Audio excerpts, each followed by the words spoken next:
Hello, my name is Dominic Underhall-House and welcome back to another episode of Moonbreaker.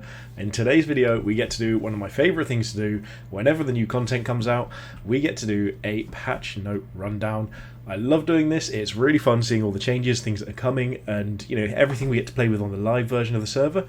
We'll have seen some of it on experimental before, but some of it will have changed before coming into the game, and I can't wait to run through this with you. So if you're keen for more Moonbreaker content, I'm glad to be able to get back to bringing a little bit more out to you. Feel free to like, subscribe, comment, any way you can be involved, I really appreciate it. And if you really want to support the channel, there is the Patreon in the description down below. But for now, let's jump straight into it.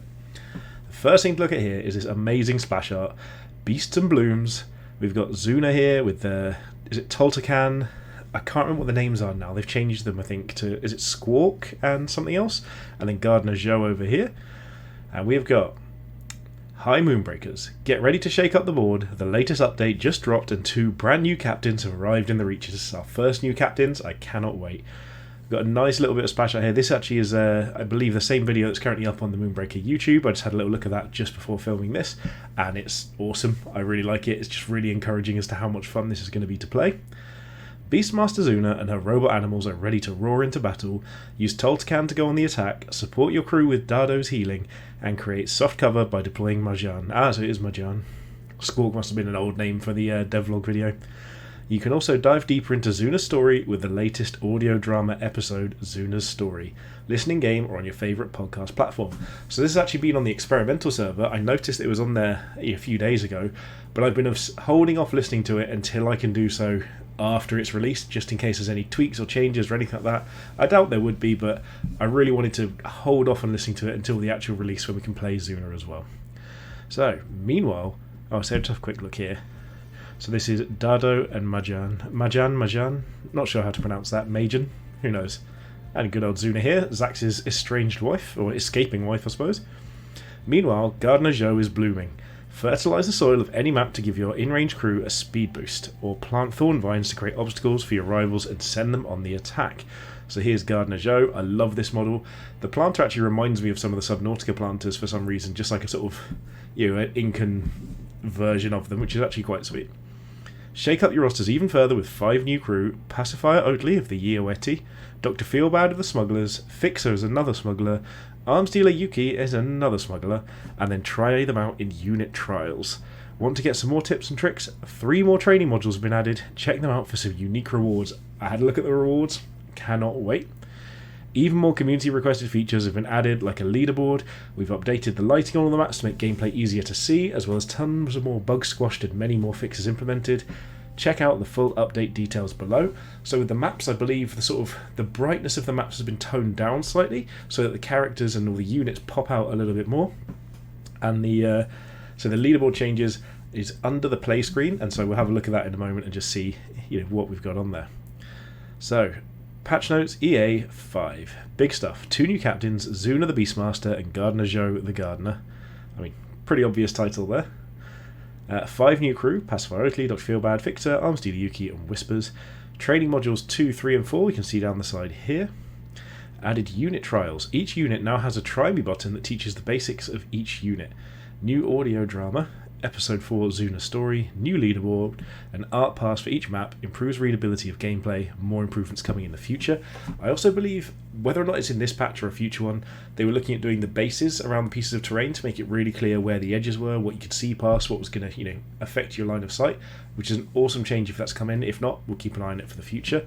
But these try me buttons I think are going to be really helpful. So from what I saw in the devlog, it looks like these might be just a little couple of turn test to teach you the abilities of each unit, and that's going to have so much impact on making units easier to understand for new players, making things a little bit more consistent, and just like understanding where to go from the off rather than just having to figure it all out and hoping it works. That's great. Move preview now shows the final hit chance, which is great. Improved pathfinding to create fewer false blocking movement moments. There we go. That's me just misreading there. So I believe this is where, say you had like a unit here, a wall here and like a unit here, it makes it much harder for one unit to block them against the wall, because there were some situations where it didn't look like it should block a unit in, but it did. I think this has now been removed slightly so that even though previously there was probably some mathematical justification for it, as Charlie said in the devlog. It now goes more with what intuitively should be the case, which is great. We've got, where we are here, improvements from roster construction. So this is a great change we looked at in the previous video, so you can now select multiple units at once, which is great, saves a lot of time in roster building. Added environments to painting mode. So we had a look at these previously in the experimental build, but I'm sure these will be more complete now. I'm going to love having a look at these and sort of seeing them implemented. Added support to paint deployables. So Zax's mine is currently the only paintable deployable, but additional supported deployables will be added in future updates for Zuna, Zoe and things like that. That's a great change. I'm really glad they're bringing that in, because also with the Zax one, you had to sort of figure out which of the mines was the one that got deployed, and because there's multiple in his model.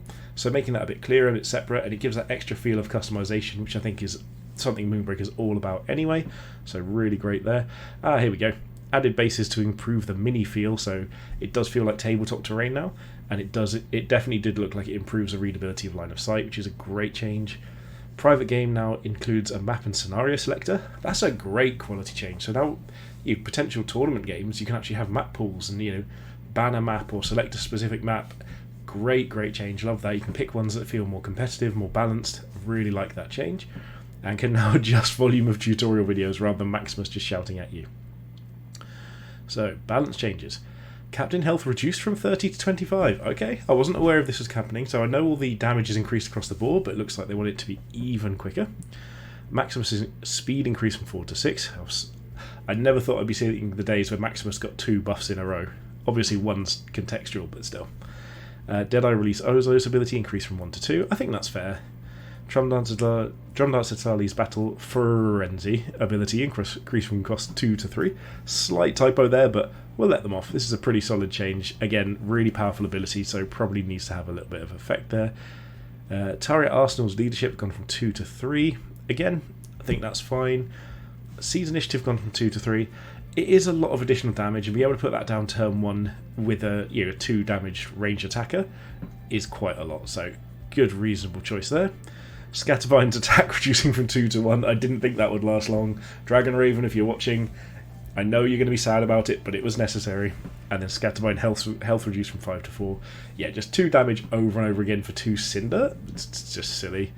Tony Mystic Manteo's praise Cinder ability to change only triggers within range of your captain. I like that. That's a great change, because Tono's one of those ones where if you want to deal with it, you kind of have to just run away from the battle, because Tona's going to be running in a different direction, so you now have to keep it somewhere near your captain, so at least the opponent doesn't have to split their forces in different directions just to stop you out healing all the damage. So all in all, some awesome changes. Because this is a little bit of a shorter video, I'm just going to have a quick look at things down here. So the tutorial rewards, we've got a banner crest first of all. I like it. It's got a little book from the instructor, Maximus' instructor, isn't he? So that's the Methodori Training Grounds.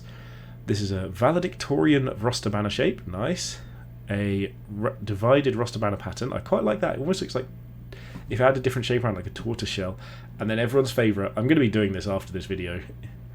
Minimus, the foam Maximus skin. This is not a test. I cannot wait to unlock that. I'm probably going to rush through some of these. Actually, I might save it and do a separate video on it, but I think it's a really cool bit of content to add. And then if we look at the play screen, so over here we've got the leaderboard. As you see, there's loads of people here. I'm currently ranked 42. I'll take that. I've not been playing that much recently, so really glad to have a position on there whatsoever. And we'll see if we can move a little bit further up. Interesting that the levels don't seem to be accurate, because unless these are over whatever time period, because I'm definitely not level 0, and Jester's not level 0 either. And then the last one we're going to have a look at was the paint screen. If we give it just a second, so let's just go with Gardener Joe. Oh yeah, because I forgot painting isn't going to be available for Joe initially anyway. So let's go with painting for Fixer and have a look at these. So we've got the skybox. So there we go, an awesome looking skybox to paint the model in. We've got a painting environment here, and I believe, was there another one to do? Okay, so I don't think there is anymore, but at one point there was another option that was being worked on. But yeah, if you want to now, you can sit on here and have your little painting desk to paint your models on, which looks so cool. I actually need a real life cutting mat. I do some 40k gaming and things, and I definitely need a cutting mat to use my scalpel on. And also, if you look on these, I believe, there we go. Does that say, yeah, Charlie's Crafts? There we go. So that's Charlie Cleveland, the obviously a member of the dev team, the lead dev, game director. There we go, game director. Sorry, Charlie, if I keep getting your job title wrong. I think I do it every time I mention you. But yeah, so there's a few of the quick little changes there. I don't think we had any updates to the EA rewards, no. So they're all the same as, but there's so much content here for everyone to dive into, and hopefully you're all going to have fun doing so. I can't wait to see what people figure out with these new captains. Like both of them not having attack values and having fun ways of just sort of working out is going to be really, really cool to see how that plays out. Hopefully you guys have as much fun as I do. If you enjoyed it, again, like, comment, subscribe. If you want to send a little gesture my way to thank me for doing all this, you don't have to. I appreciate you just being here, but Patreon is the best way to do so in the description. But most importantly, I look forward to seeing you in game, and have a good day.